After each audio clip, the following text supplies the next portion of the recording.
I've been an on-off runner for a number of years, but this autumn, whilst on a hiking holiday, I started wondering if there was a quicker way to see some of these landscapes which didn't require big multi-day tours.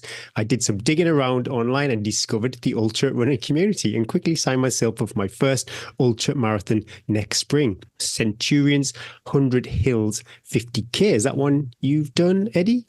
No, it's a relatively new one, but it's super popular. And as it says in the titles, it's 100 hills over 50K in March. A great time to do a 50K ultra. I've been binging on your podcast and started to ramp up the volume, 75K a week currently. But I've started thinking a bit more seriously about what running shoes to wear. I went for a gait analysis in my local running shop and discovered I have some Over Pronation. I haven't heard much talk on the podcast or elsewhere about pronation. Maybe everybody has a lovely running gait and I'm the odd one out, but I wondered whether this is something I should worry about over these types of longer distances. I haven't noticed any aches or pains yet and actually managed my longest run yet, 32K, without any hiccups. Do I need to look at correcting my pronation before building up too much volume, or is running with under/over pronation perfectly fine? Any advice would be appreciated.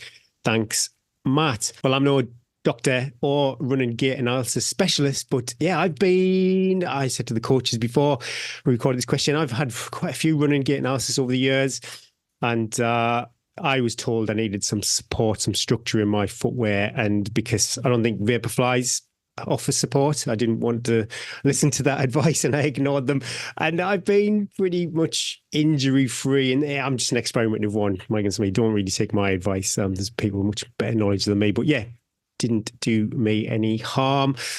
That's my opinion. Who wants to go first with this one? Rebecca, what do you think? Because coming from the sort of medical point of view, maybe first.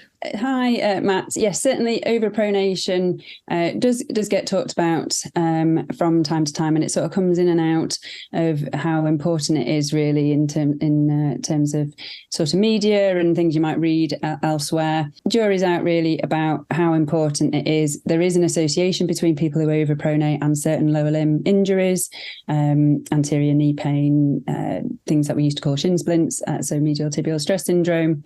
So if people have an injury and they overpronate, then it is something you might want to look at in terms of correcting it or helping with it.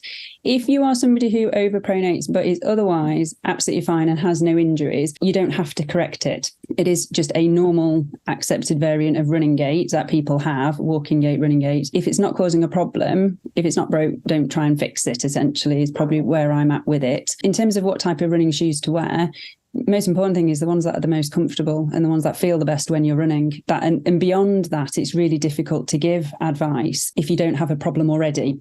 So if you go looking for a solution if there's a problem. So if you have an Achilles problem or if you have a knee problem or whatever, then you might look at foot position.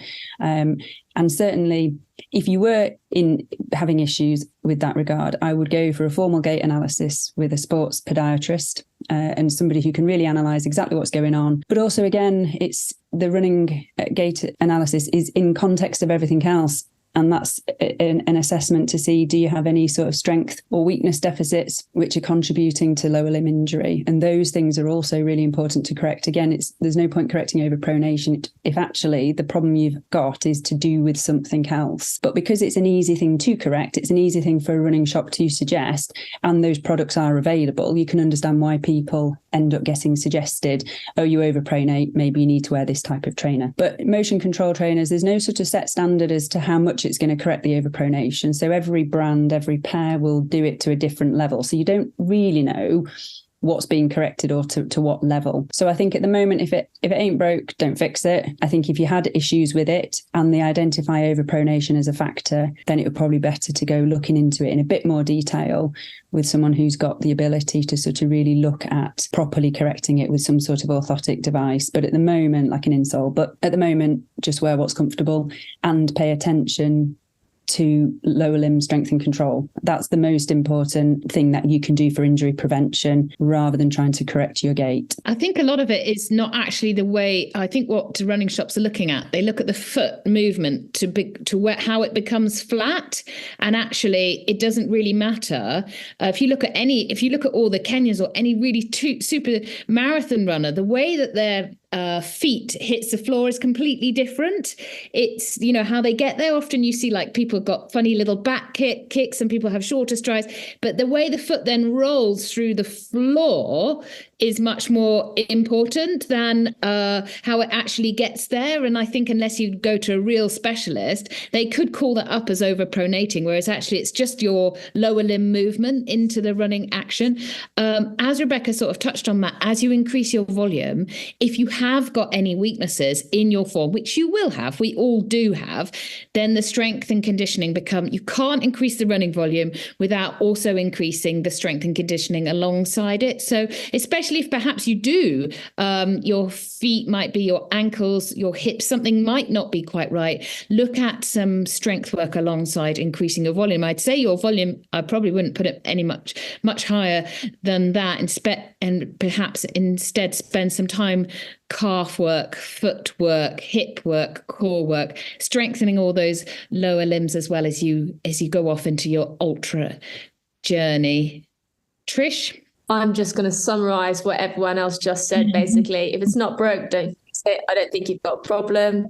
Secondly, strength work, single leg work particularly. Thirdly, what shoes to wear, ones that are mostly comfortable and will give you the appropriate grip for the race. You're not going to doing follow. Great, Matt. I wonder if it's not broke and you try and fix it, then might you break something? Yeah, exactly. That's a real danger. And that's why I think, as Rebecca said, if you are experiencing problems, which, and I think a really good sports podiatrist is brilliant. I think they're probably undersold in our market, and people think that they can solve that sort of problems themselves, because they'll look at the whole body as well. They won't just look at the way the foot lies. They will look right up the chain.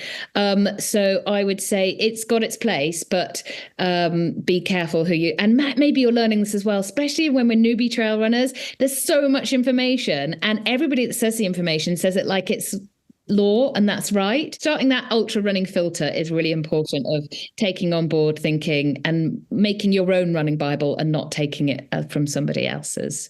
If you run on the trails especially, you're not striking the ground flat consistent every time. So it's super, super tricky. I don't really think, goodness me, I'm not really aware of any trail shoes that offer stability or anything like that. Not that I can think off the top of my head. Yeah, but I'm not too sure what Matt's week looks like as far as running on the pavements and roads as opposed to trails. But yeah, best of luck. Interesting.